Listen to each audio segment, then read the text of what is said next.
സ്ത്രീകളടക്കമുള്ള ഈരാറ്റുപേട്ട നടക്കൽ സ്വദേശികളെ വാഗമണിലെ tourist ജീവനക്കാർ ആക്രമിച്ചു എന്ന് പറഞ്ഞ് വാർത്തയും വീഡിയോയും പരക്കുന്നുണ്ട്. ഈ സംഭവത്തിന് പിന്നിലെ യാഥാർത്ഥ്യമെന്ത്?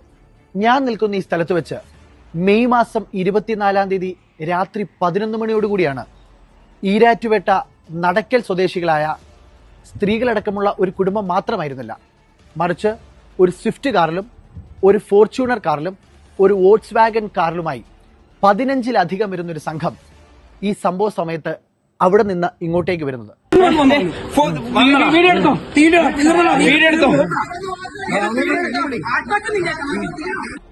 എതിർദിശയിൽ നിന്ന് റിസോർട്ട് ജീവനക്കാരായ 3 പേരും വരുന്നു. റോങ് സൈഡിലേക്ക് വന്ന വണ്ടിയിൽ ചോദ്യം ചെയ്തതിന്റെ പേരിൽ അങ്ങോട്ടും ഇങ്ങോട്ടുമായി ചെറിയൊരു വാക്കുതർക്കം ഉണ്ടാകുന്നു. ആ വാക്കുതർക്കം വീഡിയോയിൽ കാണുന്നത് പോലെ ഒരു കയ്യാങ്കളിയായി പരിണമിച്ചു എന്നതിൽ തർക്കമില്ല. പക്ഷേ പറയപ്പെടുന്നത് പോലെ, പ്രചരിപ്പിക്കുന്നത് പോലെ വാഗമണിലെ റിസോർട്ടിലെ ജീവനക്കാർ സ്ത്രീകളെയും വൈകല്യമുള്ളവരെയും ആക്രമിച്ചു എന്ന് പറയുന്നത് തീർത്തും അവാസ്തവമാണ്. 31-ാം തീയതിയിലെ ഇന്റിമേഷന്റെ അടിസ്ഥാനത്തിലാണ് വാഗമൺ പോലീസ് കേസ് രജിസ്റ്റർ ചെയ്തിരിക്കുന്നത്.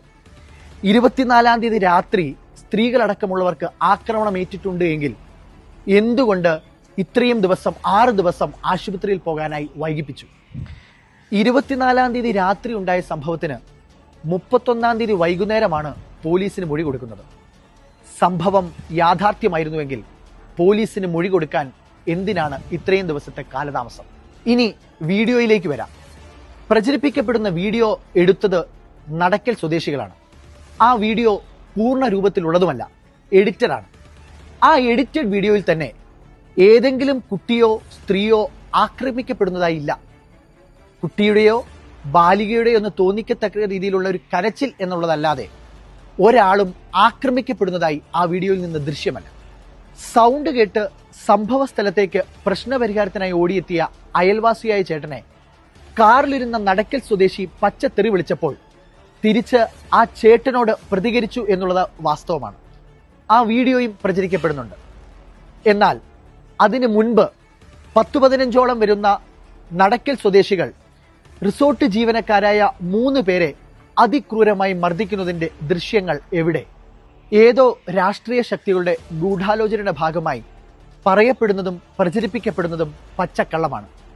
ഈ സംഭവത്തിൽ ഒരു കുട്ടിയോ ഒരു സ്ത്രീയോ ആക്രമിക്കപ്പെട്ടിട്ടില്ല.